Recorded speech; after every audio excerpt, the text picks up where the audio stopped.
জঙ্গলমহলের অন্যতম প্রাকৃতিক সম্পদ শালপাতাকে কাজে লাগিয়ে স্বনির্ভরতার পথে এগিয়ে চলেছেন বাঁকুড়ার আদিবাসী অধ্যুষিত এলাকার মানুষজন।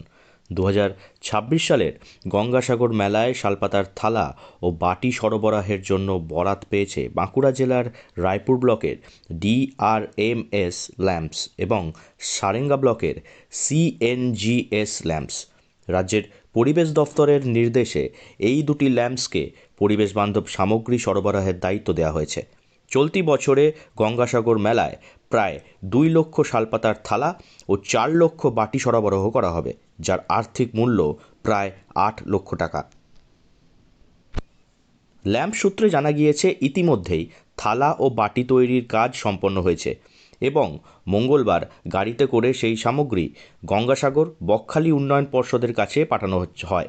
উল্লেখ্য, পশ্চিমবঙ্গ সরকারের পরিবেশ দফতরের আর্থিক সহায়তায় এবং আদিবাসী উন্নয়ন দফতরের সহযোগিতায় রায়পুর ও সারেঙ্গা ব্লকে শালপাতার থালা ও বাটি তৈরির ইউনিট চালু করা হয়েছে। এই ইউনিটগুলিতে এলাকার আদিবাসী স্বনির্ভর গোষ্ঠীর মহিলারা ও পুরুষরা নিয়মিত কাজ করছেন, ফলে তাদের বাড়তি আয়ের সুযোগ তৈরি হয়েছে। রায়পুর ব্লকের সোনাগাড়া পঞ্চায়েতের ঝাড়িয়াকোচা পারশিমালা মহিলা স্বনির্ভর গোষ্ঠীর সদস্য অর্চনা মুর্মু বলেন, আগে শালপাতা বিক্রি করতে নানা সমস্যায় পড়তে হতো। এখন জঙ্গল থেকে শালপাতা সংগ্রহ করে তা শুকিয়ে ল্যাম্পসের কাছে বিক্রি করা যায়, ফলে সংসারের খরচ চালাতে সুবিধা হচ্ছে।